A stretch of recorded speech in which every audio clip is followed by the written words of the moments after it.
Yes, praise the Lord. परमेश्वर के नाम की स्तुति हो। आप सबका इस एक और सेशन में स्वागत है, जहाँ पे हम पिछले कुछ पार्ट से हेवन के बारे में डिस्कस कर रहे थे,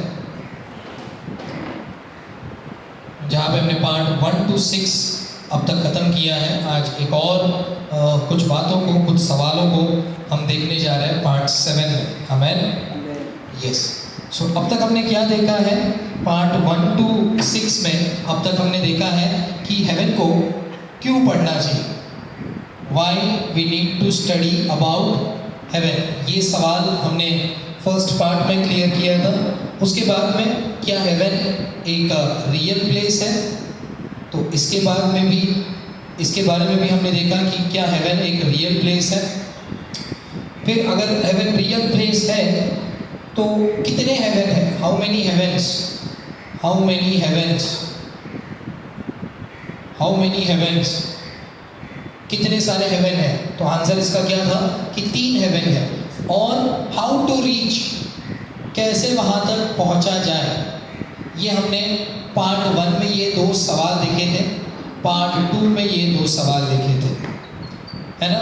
उसके बाद में पार्ट 3 की बात करते हैं, तो व्हाट काइंड ऑफ बॉडी हमको हेवन में मिलता है, बॉडी के बारे में, कि हेवन में हमारा बॉडी कैसे होगा, हेवन में हमारा बॉडी कैसे होगा, हम यही शरीर के साथ दिखेंगे या फिर हमारे पास कौन सा बॉडी होगा। तो ये आपको पार्ट 3 में दिख जाएगा। उसके बाद में पार्ट 4 में हमने देखा था, will we know each other in heaven, will we know each other, क्या हम एक दूसरे को जानेंगे हेवन में। उसके बाद में हमने देखा था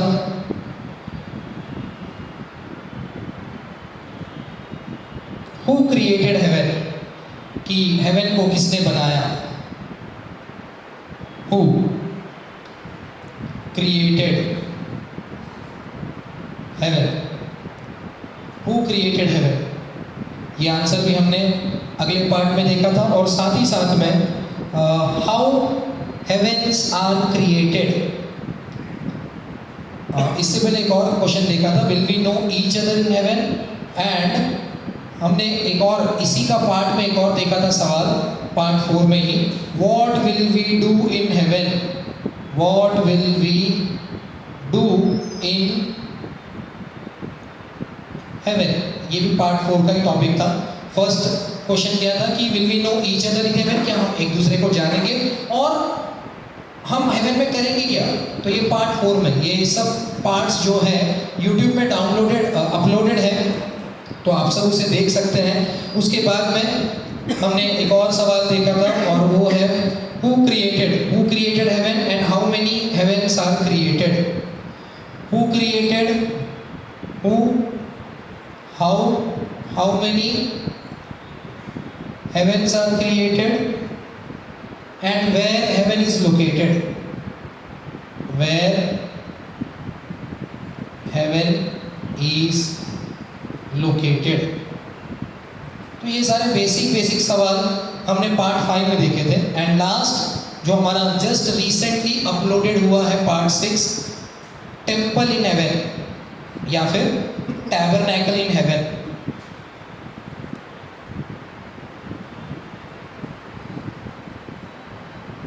ये पार्ट 6 था, ठीक है।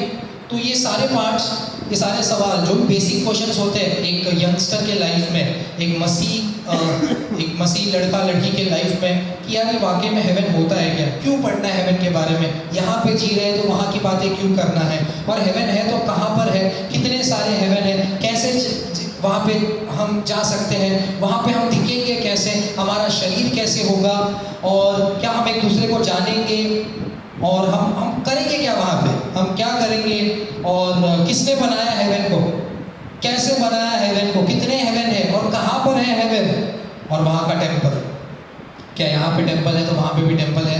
तो ये सारे बेसिक सवाल में हमने ये 6 पार्ट हमने कवर किया है। आज हम लोग देखेंगे पार्ट 7,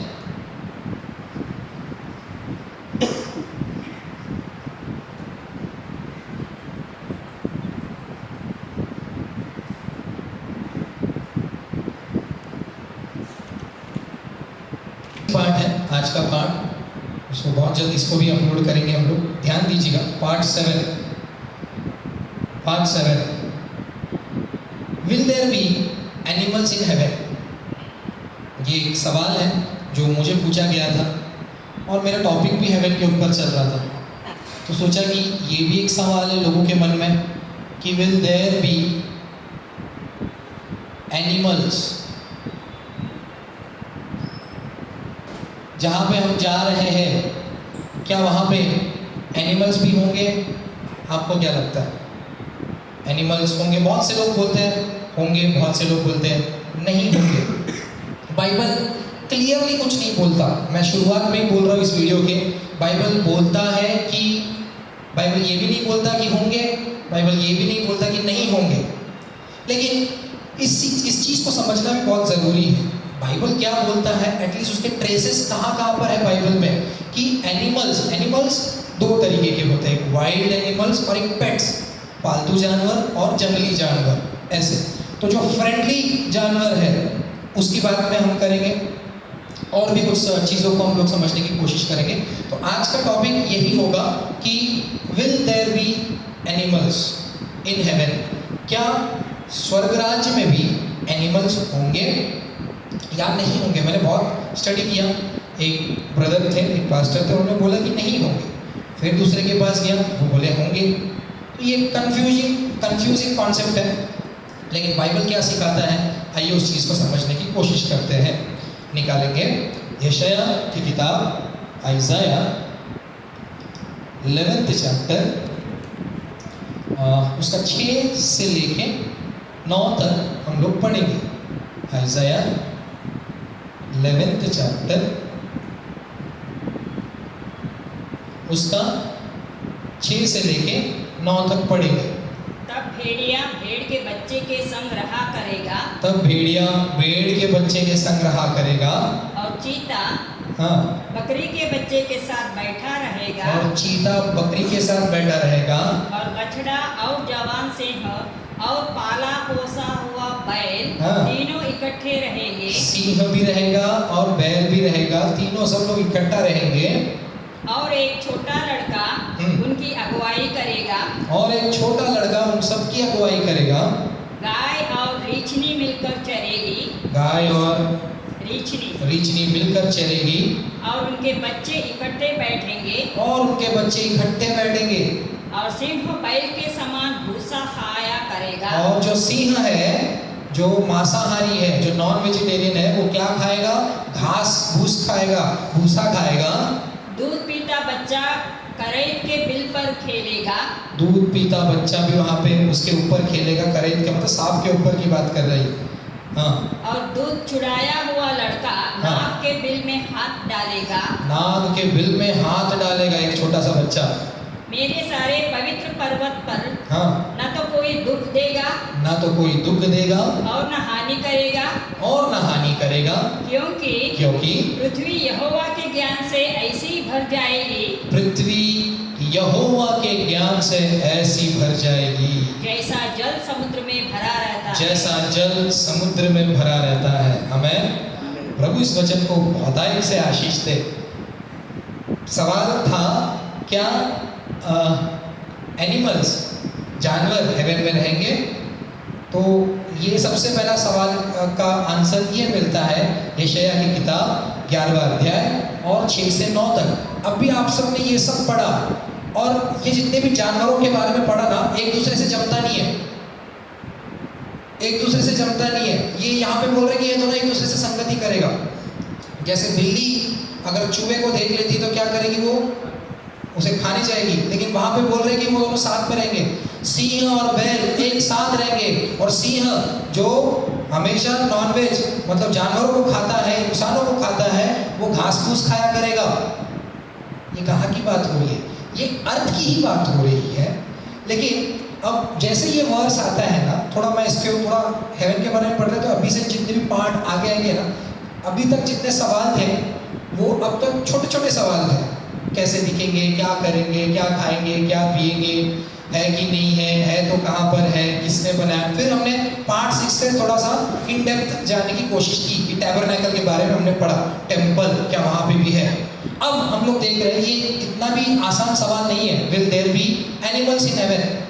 तो सबसे पहले ये अध्याय को हमको काउंटर अटैक करना है कि आइज़ाया 11th chapter 6 to 9th verse, ये अगर हम किसी स्कॉलर्स को या फिर किसी तजुर्बे पासबानों के पास इसको लेके जाएंगे तो वो लोग इस तरह से एक्सप्लेन करते हैं कि ये जो काल है ना, जहाँ पे सारे ऑपोजिट एनिमल्स जो एक दूसरे का हमला करते हैं हमेशा, वो ऐसा काल है जिसको बोलते हैं millennium.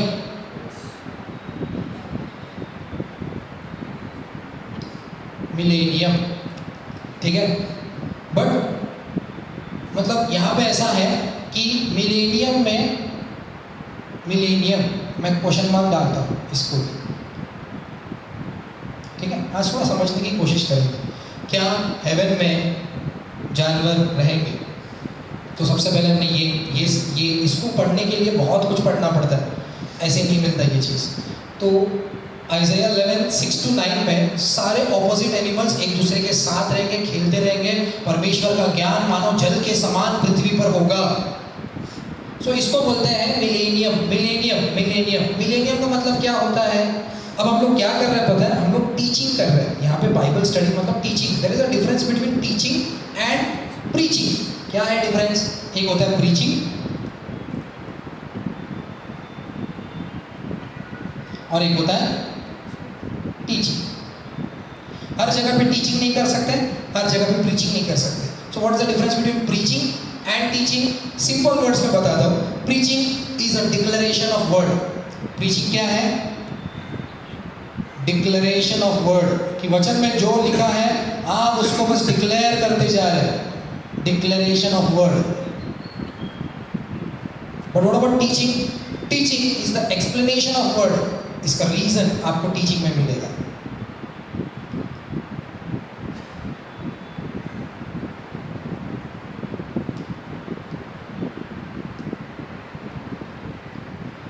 So hope it is clear.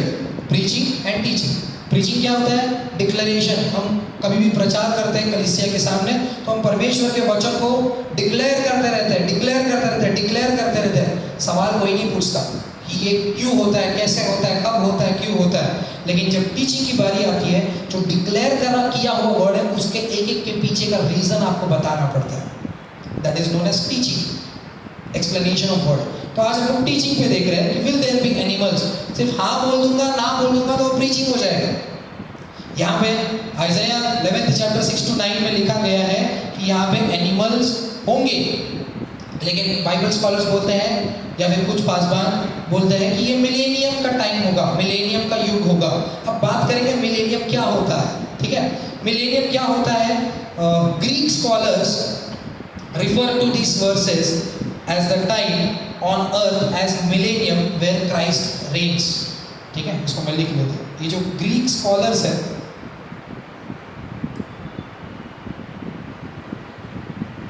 इस वर्ड को बोलते हैं मिलेनियम। मिलेनियम का मतलब क्या होता है? ये 1000 साल का युग आएगा जहां पे यीशु मसीह रूल करेगा। कहां पे? धरती पे। ठीक है, फिर से एक बार, मिलेनियम क्या होता है? ग्रीक स्कॉलर्स बोल रहे हैं, मैं नहीं बोला। ठीक है, बाइबल के पंडित बोलते हैं कि मिलेनियम एक ऐसा 1000 सालों का युग है जहाँ पे यीशु मसीह राज करेगा इस धरती पे। ये कब आएगा टाइम? चलो फिर से एक बार कैलेंडर पे जाते हैं। क्या है ये? क्रूस की कथा। क्रूस से पहले क्या था? लॉ। ठीक है, क्रूस के बाद क्या आया? चर्च। ठीक है, सब कुछ यही से शुरू हुआ, ये सबका सेंटर पॉइंट है, राइट। अब क्या होगा? हम यहाँ पे कहीं पे तो चर्च के एकदम लास्ट स्टेज में आएंगे जहाँ पे प्रभु यीशु मसीह बहुत जल्द आने वाला है। लेकिन प्रभु यीशु मसीह सीधे दूसरी बार नहीं आएगा, वो पहले अपनी कलीसिया को लेने जाएगा। मतलब चर्च पहले उठा लिए जाएगा, जिसको बोलते हैं हम लोग रैप्चर। ठीक है, बादलों पे प्रभु यीशु मसीह आएगा और कलीसिया उठा ली जाएगी। ठीक है, उसके बाद एक ऐसा युग होता है जिसको बोलते हैं 7 years। 7 years।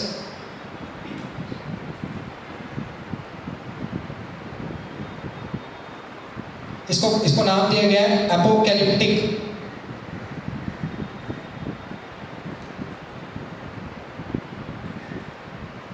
एपोकैलिप्टिक इवेंट, ये सब जूम करते हैं, एपोकैलिप्टिक इवेंट, ठीक है। इसको बोलते हैं ग्रेट ट्रिब्यूलेशंस, ग्रेट ट्रिब्यूलेशंस, ठीक है। Apocalyptic event is great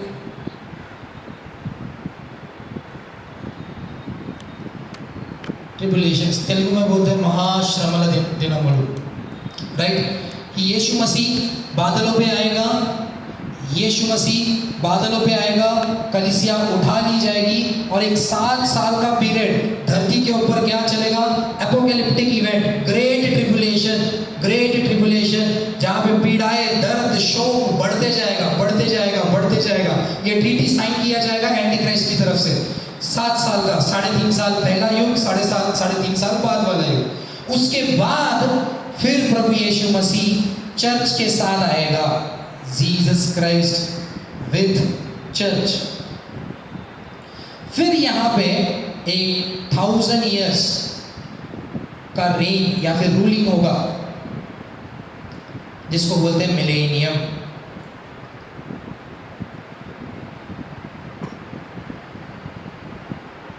clear है? ये मैं नहीं बता रहा, बाइबल स्कॉलर्स ने इनको ऐसे डिवाइड की करके रखा है, बाइफरकेट करके रखा है। क्रूज से पहले वाली कथा को हम लोग लॉ एज बोलते हैं, क्रूज के बाद वाली कथा को या फिर जो जनरेशन है, डिकेड्स हैं, उसको चर्च का जनरेशन बोलते हैं। उसके बाद हम लोग बोल रहे हैं कि चर्च उठा लिया जाएगा, प्रभु यीशु मसीह बादलों पे आएंगे, चर्च उठा लिया जाएगा, दुल्हन ऊपर ही रहेगी 7 साल के लिए, जब नीचे 7 साल का एपोकैलिप्टिक इवेंट होगा, मतलब बड़ा भयंकर साल, ये 7 साल का होगा, एंटी क्राइस्ट रूल करेगा। फिर यीशु मसीह कलीसिया के साथ, संतों के साथ फिर नीचे इस धरती पे आएगा, जिसको बोलते हैं 1000 years, और यहाँ पे राज करेगा 100,000 सालों के लिए, 1000 सालों के लिए राज करेगा। फिर उसी का आगे का बता रहा हूँ। 1000 साल के लिए राज करने के बाद यहाँ पे होता है फाइनल जजमेंट।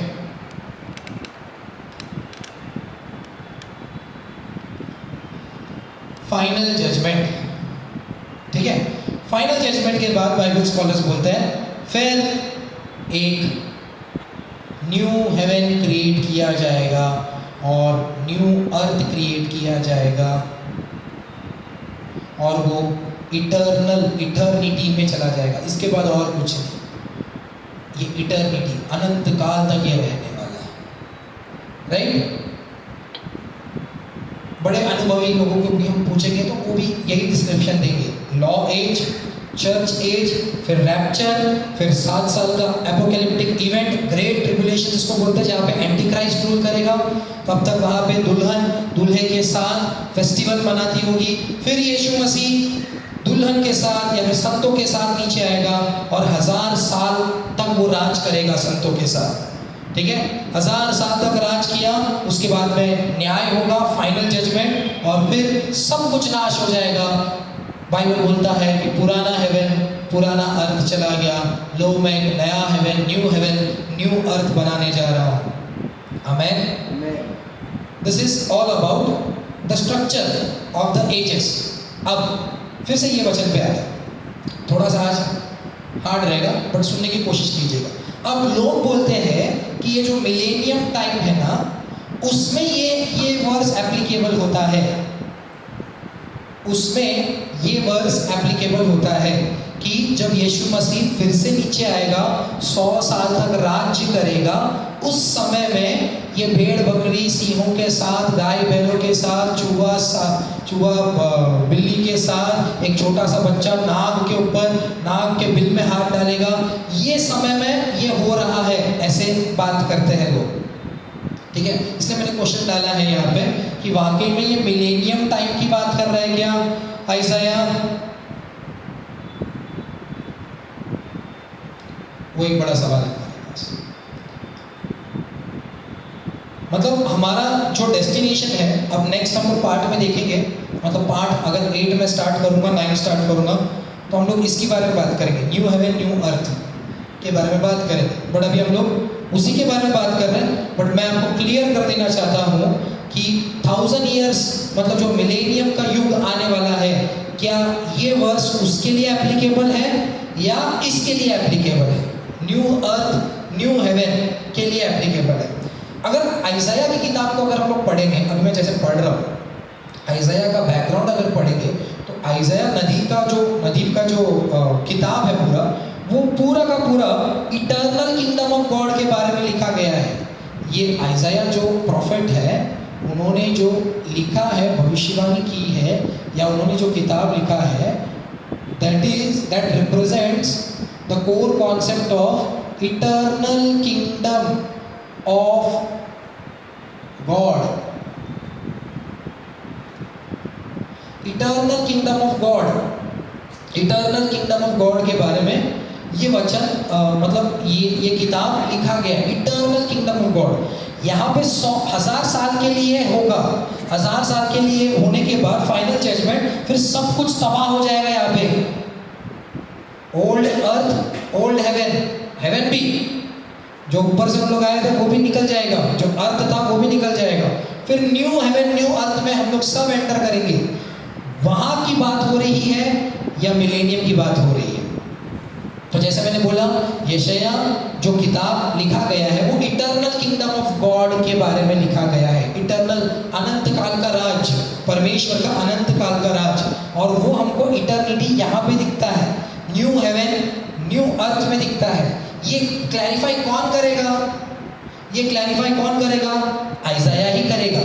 ठीक है, आइए कहाँ पे थे हम लोग? 11th चैप्टर में थे। अब उसी का लास्ट में आ जाइए। किधर लिखूं? चलो इधर लिखते। आइज़ाया 65th चैप्टर, उसका 17th वर्स। ठीक है, इटर्नल किंगडम ऑफ गॉड के बारे में आइज़ाया लिख रहा है। ये तो सिर्फ 1000 साल का राज्य यहाँ पे होगा, जिसको मिलेनियम बोलते हैं। शैतान बंदी किया जाएगा। लेकिन हम लोग क्या बात कर रहे हैं? इटर्नल किंगडम ऑफ गॉड के बारे में। अब वही आइज़ाया जो ये चीज़ लिख रहा है, वही आइज़ाया जो ये चीज़ लिख रहा है, अब वही आइज़ाया यहाँ पे क्या बोलता है? देखिए ना, 65 का 17 में। क्योंकि देखो, हाँ, मैं नया आकाश और नई पृथ्वी उत्पन्न करता हूँ। क्या करने वाला हूँ मैं नया आकाश, न्यू हेवन और न्यू अर्थ बनाने जा रहा हूँ। और पहली बातें स्मरण ना रहेगी, और पहला अर्थ, पहला हेवन स्मरण नहीं रहेगा, और सोच विचार में भी ना आएगा, और आपके मन में भी नहीं आएगा वो सब चीजें। आगे इसलिए हाँ रुकिए, तो यहाँ पे क्या बात कर रहे हैं? न्यू हेवन और न्यू अर्थ में बनाने जा रहा हूँ। तो पहले वाला अर्थ, पहले वाला हेवन आपके मन में भी नहीं आएगा, वो सब चली जाएगी। वही रेवलेशन में भी वही बोलता है यूहन्ना कि मैंने न्यू हेवन न्यू अर्थ को देखा। तो हम लोग जाने वाले हैं यहाँ पे। अभी ये जो टेम्पररी यहाँ पे हेवन में भी जा रहे हैं, ये भी टेम्पररी है। जहाँ पे स्वर्गदूत रहते हैं, जहाँ पे परमेश्वर रहता है, जहाँ पे प्रभु यीशु मसीह रहते हैं, ये भी टेम्पररी है। और संत लोग भी जो ऊपर जा रहे हैं वो भी टेम्पररी है। वो फिर सब नीचे आएंगे, अर्थ के ऊपर रूल करेंगे, जजमेंट होगा, सब कुछ तबाह हो जाएगा। फिर न्यू हेवन न्यू अर्थ, देखो मैं नई सृष्टि बनाने जा रहा हूँ। New heaven, I will create new heaven new earth.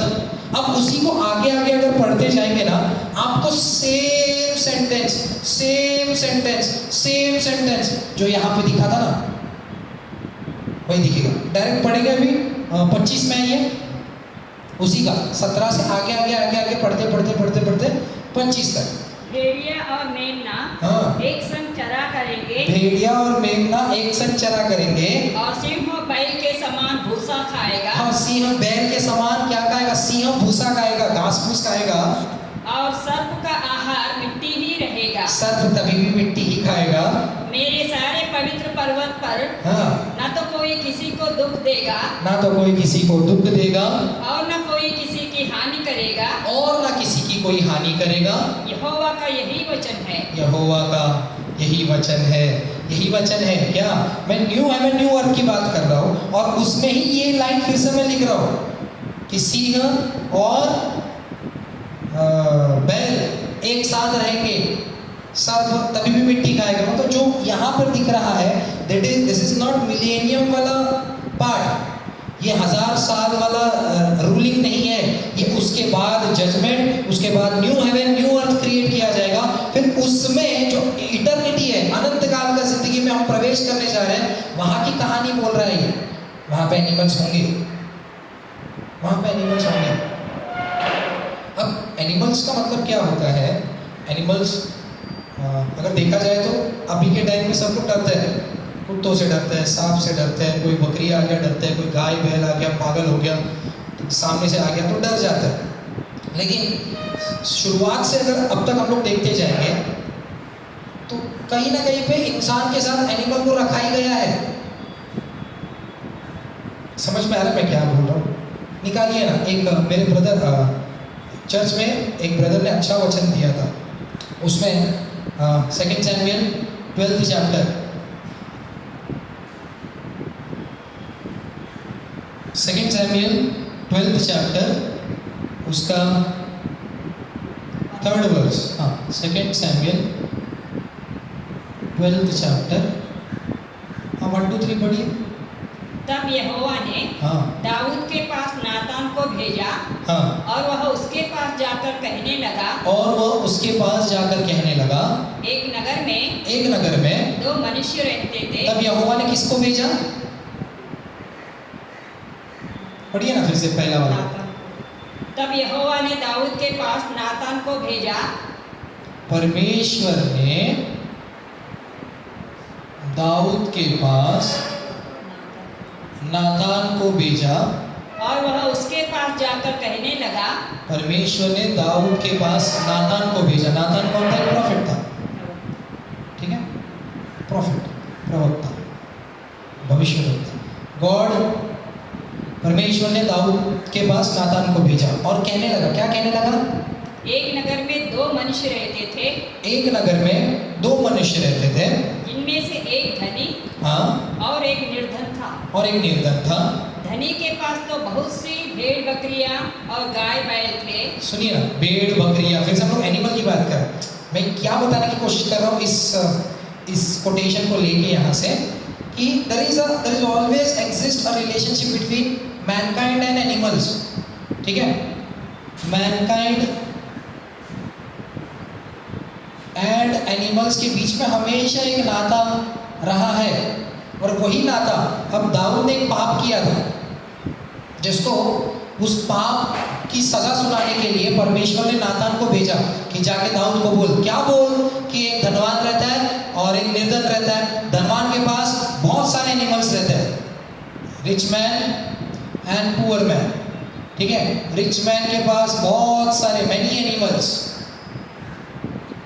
And poor निर्धन के पास, परंतु निर्धन के पास हाँ। भेड़ की एक छोटी बच्ची को छोड़ हाँ, और कुछ भी न था, लिटिल लैम्ब, हाँ, और उसको उसने मोल लेकर जिलाया था। और उसने उसको मोल लेकर जिलाया था। पुअर के पास एक गरीब के पास एक छोटा सा मेमने का बछड़ा था, एक अमीर के पास बहुत सारे जानवर थे, पशु पक्षी थे। आगे क्या होता है? वह उसके यहाँ हाँ, उसके बाल बच्चों के साथ ही बड़ी थी। हाँ, वह उसके टुकड़े में से खाती, हाँ, और उसके कटोरे में से पीती, हाँ, और उसकी गोद में सोती थी, हाँ, और वह उसकी बेटी के समान थी। हाँ, और धनी के पास एक यात्री आया, हाँ, और उसने उस यात्री के लिए हाँ, जो इसके पास आया था भोजन बनवाने को अपनी भेड़ बकरियों या गाय बैलों में से कुछ न लिया, परंतु उस निर्धन मनुष्य की भेड़ की बच्ची देकर उस जन के लिए जो उसके पास आया था भोजन बनवाया। ये देखिए ना, अब एक धनवान के पास एक गेस्ट आ गया, उसके पास बहुत सारे एनिमल्स थे, लेकिन वो नहीं लिया। लेकिन ये जो पुअर का एक लौता लैम्ब जो था, एक ही था, जो उसके बच्चों के साथ खेलता कूदता था, जो उसके बच्चे खाते थे वही वो खाता था। इतना relationship between a Mankind and animal. मैं कभी कभी ऐसे मुझे लगता था कि यार ये लोग जानवर क्यों पालते हैं, कुत्ते क्यों पालते हैं, बिल्लियाँ क्यों पालते हैं? लेकिन प्रभु ने भी उनको एक हार्ट दिया है। अब यहाँ पे क्या हो रहा है, एक लिटिल लैम्ब का एग्जांपल ले रहे हैं कि धनवान के पास इतने सारे जानवर होने के बाद भी अपने गेस्ट को इसका लैम्ब लेके उसने खाना बना के अपने गेस्ट को सर्व किया। आगे तब दाऊद का कोप उस मनुष्य पर बहुत भड़का। आप देखिए ना, ये स्टोरी बता रहा है कौन, नातान स्टोरी बता रहा है। प्रॉफिट्स का ना हमेशा डायरेक्ट मैसेज नहीं होता, एक हमेशा की पॉइंट के साथ मैसेज होता है कि तूने पाप किया बोलूंगा ना दाऊद गुस्सा हो जाएगा, दाऊद द ग्रेट किंग। तो इसलिए उन्होंने एक कहावत बताया, एक रिच मैन एक पुअर मैन, उसके पास बहुत सारे जानवर, इसके पास इकलौता जानवर जो अपने बच्चे समान था। लेकिन रिच मैन ने क्या किया, अपने गेस्ट को अपने में से एक ना देते हुए उसमें से एक जो उसके पास एक ही था वो दे दिया। जैसे ये लाइन बोला इसको गुस्सा आ गया। किसको गुस्सा आया? दाऊद को गुस्सा आया। ठीक है, दाऊद को गुस्सा आया। दाऊद को गुस्सा आते क्या किया? और उसने नातान से कहा, हाँ यहोवा के जीवन की शपथ, हाँ, जिस मनुष्य ने ऐसा काम किया वह प्राण दंड के योग्य है। उसने जो ऐसा काम किया उसको डेथ मिलना चाहिए। देखिए ना, मतलब एनिमल्स के प्रति कितना प्यार बता रहा है कि जो ऐसा काम कर रहा है, जो एनिमल्स की जान ले रहा है, उसको क्या, किसकी सजा होनी चाहिए? मौत की सजा होनी चाहिए। तब नातान बोलता है कि यार देखो एनिमल्स की बात कर रहा हूँ, तेरे को इतना गुस्सा आ रहा है, तूने उसकी इकलौती पत्नी को अपने पास ले लिया, तुझे क्या सजा दे? तुझे कौन सा दंड दे? जा, तेरा बेटा मरने वाला है, ऐसे वो बता के निकल जाते। तूने बोला ना दंड की सजा, जा तेरा बेटा मरने वाला है, मर गया। मतलब यहाँ पे देखा जाए तो वहाँ पे कहानी कुछ और है, लेकिन देखिए नहीं यहाँ पे rich man many animals, poor man little animals, मतलब there is always been exist a relationship between mankind and animals. इतना क्यों, इतना क्यों, इतना क्यों? जब पृथ्वी की रचना हुई थी, genesis first chapter 24 to 26, genesis उत्पत्ति पहला अध्याय 24 से 26। अगर हम लोग पृथ्वी का जब क्रिएशन देखते हैं ना, 6th डे में किसको बनाया परमेश्वर ने? 7th डे में क्या किया? रेस्ट किया। 6th डे में क्या किया? मैन को बनाया, वुमेन को बनाया, और उसी डे में एनिमल्स को बनाया। अगर आप पढ़ते हो तो पढ़िए पहला अध्याय 24 से 26। फिर परमेश्वर ने कहा, हाँ पृथ्वी से एक एक जाति की जीवित प्राणी, हाँ अर्थात हाँ, घरेलू पशु मतलब पालतू पशु, पेट्स जिसको हम पालते हैं, हाँ, और रेंगने वाले जंतु, और रेंगने वाले जंतु, और पृथ्वी के वन पशु, और पृथ्वी के वन पशु जाति जाति के अनुसार उत्पन्न हो, जाति जाति के अनुसार उत्पन्न हो। और वैसा ही हो गया। और वैसा ही हुआ। मतलब 6th डे में परमेश्वर ने पहले एनिमल्स को बनाया, घरेलू पशु, वन पशु, रेंगने वाले पशु, जाति जाति के पशु हो करके बोल दिया, वैसे ही हो गया। उसके बाद फिर बोला कि सब तो है, लेकिन इसके ऊपर राज करने वाला, इनको संभालने वाला कोई नहीं है। Ruling and taking care, ruling and taking care, ये दोनों जिम्मेदारी इंसान की है अगर देखा जाए तो। बाइबल यही बोलता है। मैं खुद इसको पढ़ते पढ़ते बहुत शौक हुआ। सो एनिमल्स को बनाया, फिर आगे बढ़ेंगे। इस प्रकार परमेश्वर ने पृथ्वी के जाति जाति के वन पशुओं को, और जाति जाति के घरेलू पशुओं को, और जाति जाति के भूमि पर सब रेंगने वाले जंतुओं का बनाया। और परमेश्वर ने देखा कि अच्छा है, अच्छा है। फिर परमेश्वर ने कहा, हाँ। हम मनुष्य को अपने स्वरूप के अनुसार, मनुष्य को अपने स्वरूप के अनुसार अपनी समानता में बनाए, अपनी समानता में बनाए, और वे समुद्र की मछलियों, और वे समुद्र की मछलियों, और आकाश के पक्षियों, और वो आकाश के पक्षियों, और घरेलू पशुओं, और घरेलू पशुओं, और सारी पृथ्वी पर, और सारी पृथ्वी पर, और सब रेंगने वाले जंतुओं पर, और सब रेंगने वाले जंतुओं पर, जो पृथ्वी पर रेंगते हैं, और जो पृथ्वी पर रेंगते हैं, अधिकार रखे। अधिकार रखे। समझ में आ रहा है? मतलब इससे मोटिव क्या समझ में आ रहा है कि एनिमल्स के ऊपर रूलिंग एंड केयर टेकिंग का काम किसको सौंपा गया है यहाँ पे? इंसान को, मनुष्य को। मनुष्य का काम ही यही है कि वो पशुओं की देखभाल करे और उनके ऊपर रूलिंग चला है। अभी क्या हो गया है, करप्ट होने की वजह से, पाप आने की वजह से हम उनके ऊपर रूलिंग नहीं चला रहे, वो हमारे ऊपर रूलिंग नहीं चला रहा, दोनों के बीच में बैर आ रहा है। कभी वो हमारे ऊपर उठता है, कभी हम उसको मारने जाते हैं, तो ये चल रहा है अभी। लेकिन जो न्यू हेवन न्यू अर्थ रहेगा, वहाँ पे जो जानवरों के बीच में भी जो क्लैशेस था वो भी मिट जाएगा। Full of knowledge of the Lord like the sea of the earth. परमेश्वर का ज्ञान यही है, फुल ऑफ नॉलेज, कि मेरा उद्देश्य क्या था इंसान को बनाने का। रेंगने वाले, उड़ने वाले, बैठने वाले, सोने वाले, गिरने वाले, सबके ऊपर ध्यान दे, सबके ऊपर ध्यान दे, सबके ऊपर ध्यान दे।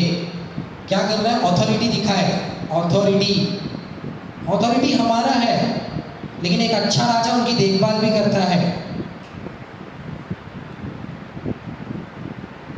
एक रूल करने वाला अपनी प्रजा की समस्याओं को भी जानता है, वो उनको कब खाना देना है, उनको कब पिलाना है, उनको कब चराना है। दाऊद को क्यों सेलेक्ट किया गया, वो पशुओं के बीच में था, वो भेड़ियों के बीच में था, वो चरवाहा था। और प्रभु यीशु मसीह भी बोलते हैं, मैं अच्छा चरवाहा हूँ।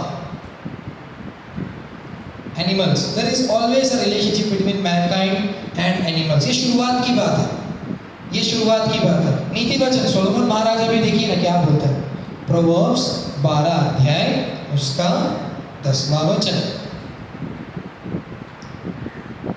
नीति वचन 12th चैप्टर उसका 10th वर्स।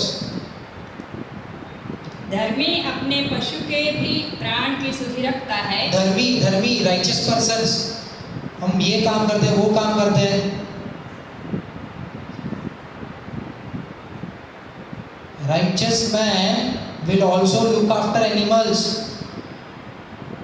ये लिखा है ना, धर्मी अपने पशुओं की भी सुधि रखता है, कि उसको क्या खाना है, कब खिलाना है, कब नहीं करना है।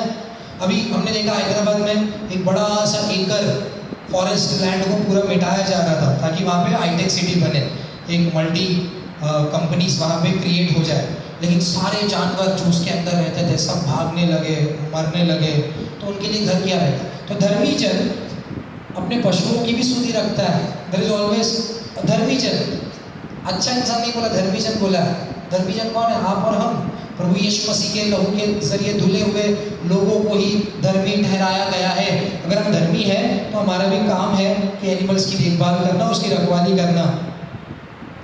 और सिर्फ अपने ही नहीं, अपने पड़ोसी की ही नहीं, अपने दुश्मनों की भी एनिमल्स की रखवाली करो। अगर वो कहीं पे दिख जाए किसी बुरी हालत में, तो उसको ठीक करके उसको अपने मालिक के पास पहुंचाओ, ऐसा लॉ बोलता है। देखिए ना, एक्सोडस 23rd चैप्टर उसका 4 और 5। एक्सोडस निर्गमन की किताब 23वां अध्याय 4 और 5। यदि तेरे शत्रु का बैल या गधा भटकता हुआ तुझे मिले, यदि तेरे शत्रु का बैल या गधा भटकता हुआ कहीं खो जाए, इसका डॉगी उधर खो गया, अपने को क्या करने गए, हम लोग सोचते हैं ना। यदि तेरे शत्रुओं का बैल या गधा भटकते हुए कहीं पे आपको दिख जाए, यार ये तो इसका बैल था, यार ये तो इसका बैल था, तो क्या करना है आपको, तो उसे उसके पास अवश्य फेर ले आना। उसके यजमान के पास उसको लेके आओ, भले वो आपका दुश्मन रहे, लेकिन बोला है कि पशुओं के साथ प्रेम रखो। धर्मी जन will look after the animals। Man को बनाया गया ताकि वो अथॉरिटी करे, टेक केयर करे, रूल करे, इतना कुछ बोला गया है। ये सब बातें बहुत ही यहाँ वहाँ पे बहुत माइन्यूट वे में मिलता है हमको, लेकिन यही तो बोलते हैं परमेश्वर का संपूर्ण ज्ञान तब होगा जब नया आकाश नई पृथ्वी रची जाएगी। सब कुछ पता चलेगा, करना क्या है, नहीं करना क्या है, कुछ भी ऐसा मिस्ट्री नहीं होगा। ये कब हो सकता है, जब पवित्र आत्मा हमें सिखाता है। हमें अब देखिए ना, अब हम लोग को एक दो वचन बोलता हूँ मैं। एक्सोडस और 20वां अध्याय और उसका 8वां, 10 आज्ञा है। 10 आज्ञाओं में से एक आज्ञा, ये आज्ञा है सिर्फ ये जो 10 कमांडमेंट्स है ये सिर्फ इंसानों के लिए नहीं है। 10 कमांडमेंट्स जो है ये सिर्फ इंसानों के लिए नहीं है। अब एग्जाम्पल यहाँ पे बात कर रहे हैं सब्बात के बारे में। सब्बात का वीडियो हमने ऑलरेडी देखा है, सब्बात का वीडियो नहीं देखा है तो आप सब देख लीजिएगा। सब्बात के बारे में लिखा है एक्सोडस निर्गमन की किताब 20वां अध्याय 8वां वचन। क्या बोल रहा है वहाँ पे? तो विश्राम दिन को पवित्र मानने विश्राम दिन को पवित्र मानने के लिए, सब्बात डे को पवित्र मानने के लिए स्मरण रखना 6 दिन तो तू परिश्रम करके अपना सब काम काज करना। 6 दिन आप सब का अपना अपना काम करोगे, ठीक है? आगे परंतु 7वां दिन तेरे परमेश्वर यहोवा के लिए विश्राम दिन है। तेरे परमेश्वर यहोवा के लिए विश्राम दिन है। उसमें न तो तू किसी भांति का काम काज करना। एक मिनट, ना तो तू किसी भाग का काम काज करना, मतलब 7वें दिन किसी को काम नहीं करना है। सिर्फ इंसानों के लिए नहीं, आगे लिखा है और ना तेरा बेटा, ना तेरा बेटा, ना तेरी बेटी, ना तेरी बेटी, ना तेरा दास, ना तेरा दास, ना तेरी दासी, ना तेरी दासी, ना तेरे पशु, ना तेरे पशु, ना कोई परदेशी, ना कोई परदेशी जो तेरे फाटकों के भीतर हो। जो तेरे फाटकों के भीतर हो। एनिमल्स को भी ये कमांडमेंट दिया है, 7वें दिन कोई भी काम किया ना देख लेना। मतलब देखिए ना रिलेशन कैसे जा रहा है। हम लोग देख रहे हैं कि will there be animals in heaven. क्या काम रहेगा वहाँ पे? हेवन तो हमारे लिए है, उनका क्या काम है? उनका कुछ काम ही नहीं रहता। तो उत्पत्ति जब हुआ था, क्रिएशन किधर गया? हाँ, तो इनको बनाता ही नहीं था। इनको बनाने के बाद ही बोले यार इनका देखभाल करने के लिए किसी को रखना चाहिए। तब परमेश्वर ने इंसान को बनाया अपने स्वरूप में, ताकि अपने स्वरूप में वही हार्ट रहे जो परमेश्वर का हार्ट हो, हृदय, ऑथोरिटी, टेक केयर, रूलिंग। फिर हम लोग देखते हैं धर्मी जन अपने पशुओं का देखभाल रखता है। फिर एक्सोडस 4 से 5 में हमने देखा कि शत्रुओं का पशु भी आपको कहीं भटकता हुआ दिखाई दे तो उसको उसके मालिक के पास पहुंचा दो। फिर यहाँ पे हम लोग देख रहे हैं सब्बात सिर्फ हमारे लिए नहीं है, बोल रहे हैं कि तेरे पशु भी काम नहीं करेंगे उस दिन, कि भाई मैं घर में बैठूंगा मेरे पशु को एक चक्कर मार के लेके आऊँगा खेती बाड़ी में। नहीं, सभी लोग सब्बात फॉलो करेंगे, इंक्लूडिंग एनिमल्स। आमेन, आमेन। 23 का 12 देखेंगे। और एक वचन